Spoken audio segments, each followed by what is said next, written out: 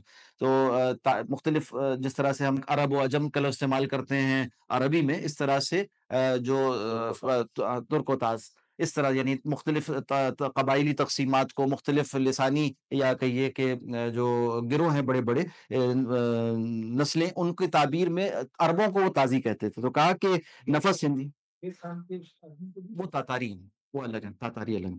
تو تازی، نازی الگ ہے، تاتاری الگ ہے اور یہ تازی ہے۔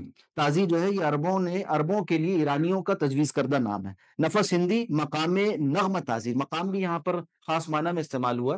یہ عربی کے معنی میں جس طرح ہم اردو میں کہتے ہیں نا کہ یہ فلاں راگ میں گا رہا ہے، ہندی میں کہتے ہیں کہ فلاں راگ میں گا رہا ہے۔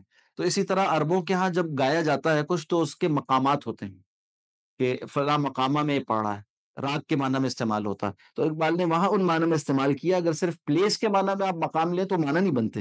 نفس ہندی مقام نغمہ تازی ہے۔ مقام نغمہ ترکیب کے طور پر لغت میں نہیں ہے، مگر عربی زبان میں چونکہ استعمال ہوتا ہے اور کلام اقبال میں ترکیبات نئی آپ کو ملتی ہیں، وہ اسی طرح بن رہی ہوتی ہیں کہ کچھ جو وہ ہے نا فلسفے کی اصطلاحات کو عربی اور اردو کو اور فارسی کو استعمال کرتے ہوئے کوئن کر رہے ہوتے ہیں۔ تو کہا نفس ہندی مقام نغمہ تازی، نگاہ آلودہ انداز افرنگ، نگاہ جو ہے یعنی فکر و نظر کا آلودہ انداز افرنگ، طبیعت غزنوی قسمت ایازی۔ یہ جو کہا تھا نا کہ جمی خم ہے تو کیا میں تو حجازی ہے میری، نغمہ ہندی ہے تو کیا لے تو حجازی ہے میری۔ تو یہاں پر وہی بات کہہ رہے ہیں کہ نفس ہندی مقام نغمہ تازی ہے اور نگاہ آلودہ، یہ جو مصرع ہے نا یہ ایک طرح سے کہیے کہ اپنے اوپر خود کرٹیک کیے، سیلف کرٹیسزم جو ہوتا ہے نا اس کا ایک شاہکار ہے۔ اقبال نے اپنے بارے میں کہا، پہلے تقابل کیا کرتے آ رہے ہیں کہ میں ہوں ہندی مگر جو پیغام دے رہا ہوں وہ عربی الاصل ہے۔ عربی الاصل معنی میں کہ وہ اسلام کی جائے پیدائش کہہ لیجیے یا جائے ظہور کہہ لیجیے، رسول اللہ صلی اللہ علیہ وسلم نے جہاں سے دعوت اسلام کا آغاز فرمایا وہ عرب کی سرزمین تھی۔ تو ان معنی میں پیغام میرا وہی ہے مگر میں رہنے والا ہند کا ہوں۔ تو اب یہ کہتے ہیں کہ اس سب کے باوجود ایک تیسری ڈائمنشن پیدا ہو گئی ہے، ایک تڑکا اوپر سے لگ گیا ہے جو مشکل کا باعث بنا ہوا ہے۔ وہ کیا ہے؟ ایک جدید تہذیب آئی ہے، مغربی تہذیب، افرنگی تہذیب۔ تو کہا نگاہ آلود انداز افرنگ، سوچنے کا انداز جو ہے نا وہ مغربی ہو گیا۔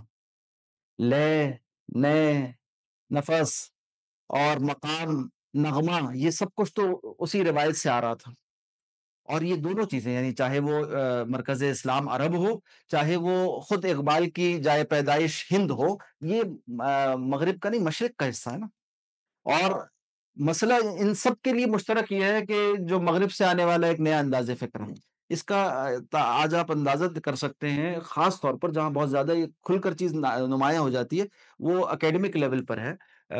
وہ کیا کہ مغرب نے آ کر نوع انسانی پر ایک ایسا جبر مسلط کیا، جہاں آپ دیکھتے ہیں عسکری جبر مسلط کیا، اقتصادی جبر مسلط کیا اور طرح طرح کے جبر ہیں۔ ان میں یہ تو ایک ظاہری سطح ہے کہ اس نے سارے علوم کو اپنی زبان کا محتاج بنا لیا، یہ ایک ظاہری سطح ہے۔ اس سے آگے کی ایک اور سطح ہے، وہ یہ کہ مغرب نے ایک خاص ضابطۂ تحقیق یعنی ریسرچ میتھڈولوجی، اصول تحقیق مرتب کیے جو اصلاً اس کی تہذیب سے پھوٹتے ہیں، اس کے تصورات تہذیبی سے، ثقافت کے اور تہذیب کے تصورات سے اور اس کے مابعد و طبیعیات سے پھوٹتے ہیں۔ ان کو اس نے کہا کہ یہ گلوبل ہیں، آفاقی ہیں۔ اب کیا ہوا کہ اور چونکہ سکہ رائج الوقت مغربی تہذیب کا ہے، تو اب ہماری جامعات میں، یونیورسٹیز میں بھی کوئی اگر اسلامی علوم پر تحقیق کرے گا تو اس کو ریسرچ میتھڈولوجی وہی پڑھنی ہے جو مغرب سے آئی ہے۔ جوہری فرق ہے دونوں کے مابین۔ مطلب اگر آپ دنیاوی علوم میں ہی دیکھیں، عصری علوم میں ہی دیکھیں تو ایک ہے جو کہ سوشل سائنسز ہیں، اس میں بھی اصول تحقیق الگ ہونے چاہیے، ایک پیور سائنسز ہے اس میں بھی اصول تحقیق الگ ہونے چاہیے۔ اس کا تو لحاظ کر لیا کچھ نہ کچھ، مگر جب یہ بات آئی کہ بھائی سوشل سائنس، اور پھر کیا کیا کہ اسلام کو اور یہ جو استشراق ہے نا سارا، ان کا مسئلہ یعنی مستشرقین جنہیں ہم کہتے ہیں ان کا مسئلہ یہ ہے، اور یا جو آپ کہیے جتنے اورینٹلسٹ پیدا ہوئے ان بیچاروں کا ان میں سے بہت سے مخلص تھے۔ مسئلہ یہ تھا کہ انہوں نے سمجھا کہ ہم نے آفاقی اصول تحقیق ایجاد کر لیے ہیں یا دریافت کر لیے ہیں، اور اس یافت کو، اس اینک کو لگا کے ہم نے اب ہے نا مشرق کو دیکھنا ہے۔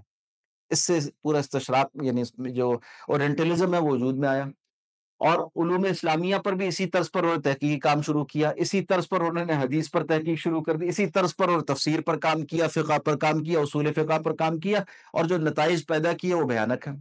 وہ غیر ہیں، باہر کے ہیں، اجنبی ہیں، خارجی ہے اسلام کے لیے، تو ایک تضاد اور ایک خلیج پیدا ہو گئی۔ یہ تہذیبوں کے مابین اس میں وہ جو کلیش آف سیولائزیشن ہے نا، یہ بالکل حقیقی ہے، اس کا اکیڈمک پہلو پس منظر وہی ہے، مابعد الطبیعیاتی پس منظر جو ہے اس پر ظاہر ہو رہا ہے، اس پر اس کا اثر ہو رہا ہے اور یہ ختم نہیں ہو سکتا۔ تو اقبال نے اس کا اعتراف کیا ہے اور کسی اور پر نہیں تنقید کرتے ہوئے بلکہ اپنی ذات پر اس کے اثر کا اعتراف کیا ہے۔ کہا کہ نگاہ آلود ہے انداز افرنگ، طبیعت غزنوی قسمت ایازی۔ اب مسئلہ یہ ہے کہ اسلام کی پوری علمیت وہ غلبے کے پیراڈائم میں وجود میں آئی ہے، تو طبیعت تو یہ ہے غزنوی، اور قسمت کیا ہے؟ جس زمانے میں یہ بات ہو رہی ہے وہ ایازی ہے، غلامانہ یعنی غلاموں والی زندگی گزارنی پڑ رہی ہے۔ مغرب کا ایک فکری غلبہ بھی ہے، اور جب اقبال یہ کلام ان سے وہ کہہ رہے ہیں یہ باتیں اور یہ پیغام دے رہے ہیں، تو اس وقت تو تاج برطانیہ کا یہاں بالفعل بھی کہیے کہ حکومت ان کی چل رہی تھی۔ تو کہا قسمت کا یہ جبر ہے، طبیعت غزنوی قسمت ایازی۔ حاکمانہ اور محکومانہ تضاد جو ہوتا ہے نا، حاکم و محکوم کا تضاد واقع ہوا، اور اسلام اپنی علمیت میں جب بھی کلام کرے گا تب وہ محکومانہ ہو ہی نہیں سکتا۔ یعنی اسلام کسی بھی قسم کے خارجی جبر کے ساتھ اپنی تفہیم نہیں کرتا، ہر خارجی جبر کو رد کر کر ہی اپنی بات سمجھاتا ہے، اور سہارا بھی نہیں بناتا دوسرے کو کہ بھائی کچھ مفاہمت کر لے، کچھ لینا دینا کر لے، یہ نہیں ہو سکتا۔ کہتا بس یہ ہے بات، حق یہ ہے، کیوں؟ اس کا سبب ہے، اس کا سبب یہ ہے کہ اسلام کسی کی یافت نہیں ہے، کسی کی دریافت نہیں ہے، کسی کی تحقیق کا حاصل نہیں ہے، کسی کے دماغ کا پیدا کردہ نہیں ہے، کوئی برین چائلڈ نہیں ہے کسی مفکر کا۔ تو وہ باطل دوئی پسند ہے، حق لا شریک ہے، شرکت میاں نئے، حق و باطل نہ کر قبول۔ وہ دعوی یہاں سے شروع ہوتا ہے کہ آسمان سے اترا ہے، تمہارے اور میرے خالق، اس کائنات کے خالق کا نازل کردہ ہے۔ اب اس میں کیا مفاہمت ہو سکتی؟ کہا کہ نگاہ آلود ہے انداز افرن، طبیعت غزنوی قسمت ایازی، ہر ایک ذرے میں ہے شاید مکی دل۔ اب یہاں مجھے تو نہیں سمجھ میں آ رہے کوئی معنی سوائے اس کے کہ اس کو نقشبندیوں کے قلب کے معنی میں ہم لے لیں، ہر ایک ذرے میں ہے، یا پھر نا سائنٹیفک تعبیر کریں تو کوئی ایٹم کے معنی میں لے لیں، بہت لوگ کرتے ہیں آج کل ایسے۔